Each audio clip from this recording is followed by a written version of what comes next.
Don't.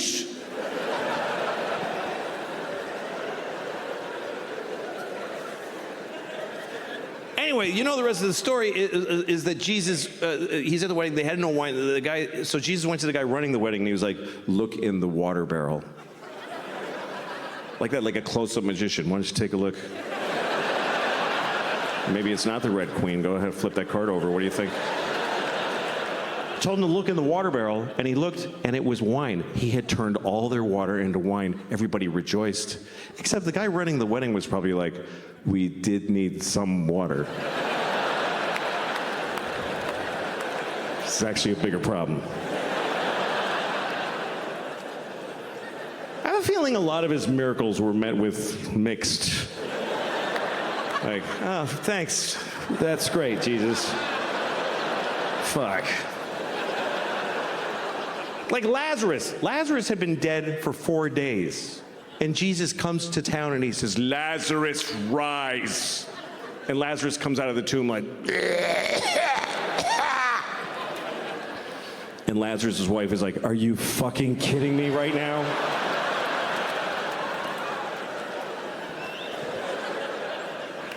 But so here's a story though I want to read to you. This story, I've never seen it in a Jesus movie. This story is not in any movies about Jesus. And it's not, I never, until I sat and read this, I never heard this story. Because it's weird. This is the story of Jesus cursing a fig tree. Does anybody by applause know of this story? Okay, that's just enough to make it clear. This is true. I mean, nothing's true in here. But I'm just kidding. I don't fucking know. What do I know? I wasn't there. I'm just trying to make it clear that I didn't make it up. They did. But anyway, all right, I don't know. Okay, here's the story.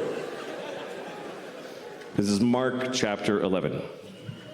It's when Mark went broke.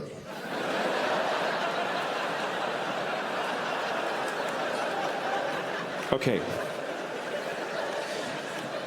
And Jesus entered into Jerusalem, and when he had looked around about and seen all things, and the eventide was come, he went out unto Bethany with the 12. See, Bethany was like a suburb of Jerusalem. So he went in Jerusalem. You know, you see all the shit downtown, but you don't stay downtown. You go to the Marriott by the airport. You know? That's what Bethany was. Okay? And on the morrow, when they come from Bethany, Jesus was hungry.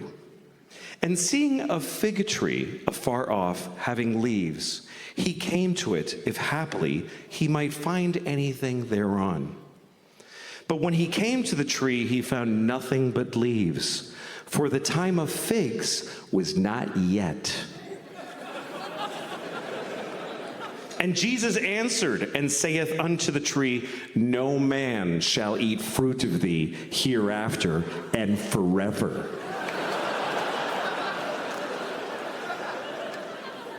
And the disciples heard it. And in the morning when they passed by, they saw the fig tree dried up from the roots and dead. And Peter, calling to remembrance, saith unto him, Master, behold, the fig tree which thou dost cursest has withered away and died. And Jesus answered and saith unto them, have faith in God.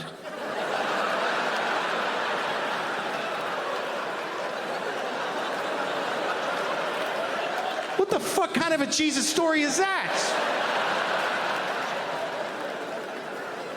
Hey, Jesus, you killed a tree. That's right, motherfucker.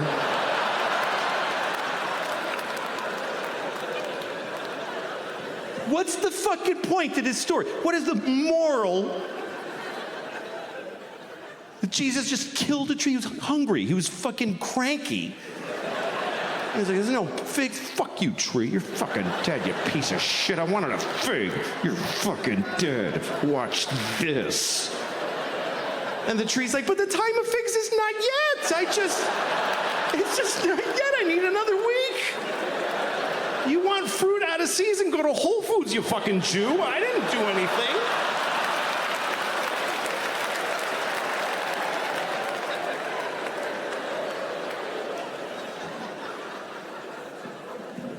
I mean, you can't act like that, man. You can't act like that. You walk around acting like that, folks will nail you to a cross. That's what they'll do.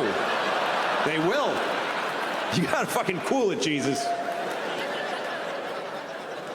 He got a little, you know? That's really what happened. Got a little shitty. A little big, you know? He went to Jerusalem. It's a big town for a boy from Galilee. And he didn't just walk into Jerusalem. He walked in and his friends were like, King of the Jews, y'all! King of the motherfucking Jews! The Jews didn't like that.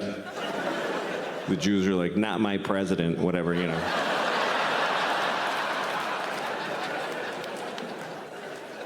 So they nailed him to a cross. This is what they did.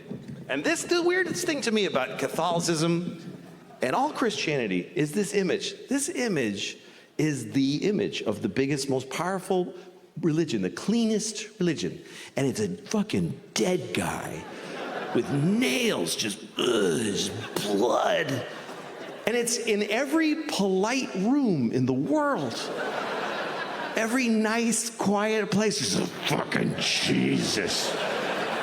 And the president and his wife, and they wear pearls, and then we always go to look at the fucking, it's just weird. Because it promotes nicely ideas like honor thy mother and thy father. Because they,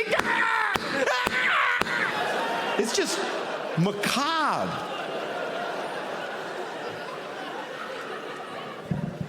But I love it. I love the image. I love it. I was raised Catholic my whole life. I love this image. I stare at it. Every time I go by a church, if it's open, I go in because I want to see their Jesus. They all have a different Jesus. They're a little different. Some of them, he's really suffering.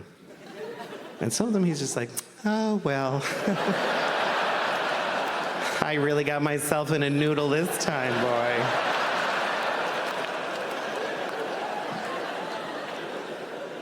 Sometimes it's just a cross, like, oh, fuck, where'd he go? Jesus got away. But they're all different. I was in a Korean church, and I saw a Korean Jesus. They had a Korean Jesus with the... Don't get mad. How else would I know? It was just, what, Korean Jesus? Ooh, whatever. Whatever.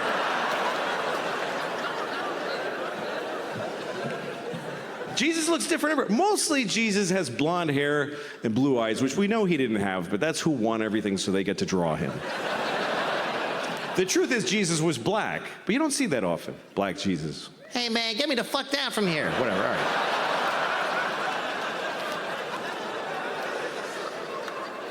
But everybody wants Jesus to look like them, so they draw him to look like them. That's why I don't like that he's always skinny.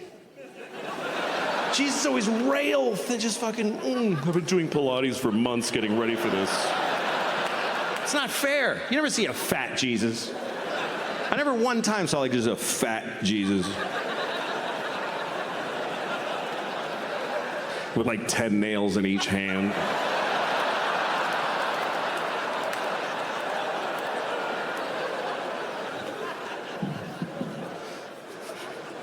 He might have been fat. We don't know. I'll tell you what Jesus was not, is Korean.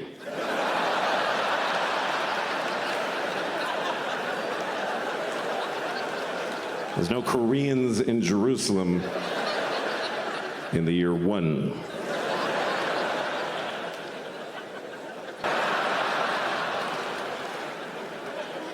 And you're going to full hell, too. There's no kids' hell, you understand? You're going right to the show.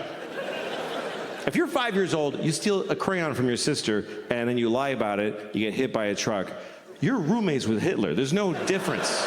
There's no difference. They take in a room, and they're pouring hot lead into Hitler's asshole. He's like, ah!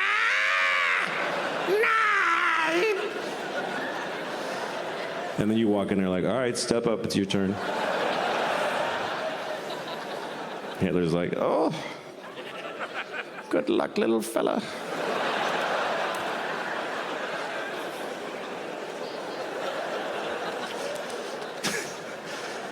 Poor Hitler, man.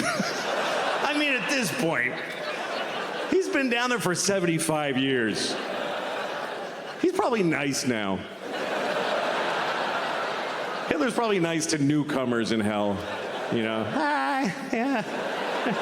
Yeah, it's pretty bad, yeah. What's that? Oh, yeah, okay.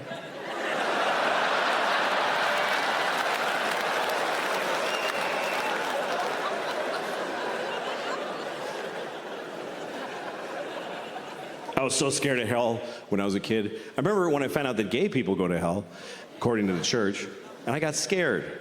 Because I'm not gay, but what if God thinks I'm gay? What if I come off a little queer to the Lord? What if he happens to glance at me when I hit my toe and I'm like, ow? He's like, huh, I know where you're going, you faggot.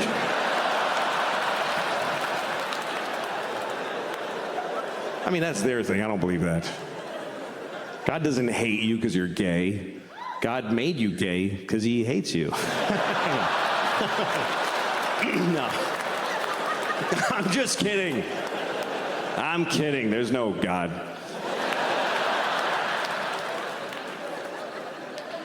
But you know who I feel sorry for? Who I really feel sorry for is a gay man's sperm. Just think about that. Go. There's places where you'll never see a homeless person. Like the airport. There's no homeless people at the airport. You go to the bus station, they're on the bus beside you. But at the airport, they can't even get to it. They can't even get to it. You never seen a homeless person at the airport? You never been at your gate and some guy's like, hey, man. I'm trying to get to Tokyo. Can you help me out?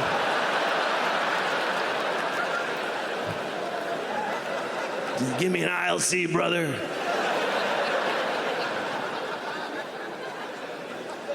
And they're all over the country, everywhere now. I've been on tour, I've seen them everywhere. I was in Phoenix, and it was during the summer, 120 degrees. And homeless people are just standing at the intersection with a sign, and they're just cooking. You can't even tell what race he was before it burnt off. And he's holding a sign that says, help, I'm on fire. But you're like, you're in a white BMW, like, I can't, sorry. There's glass here. I can't help because of the glass.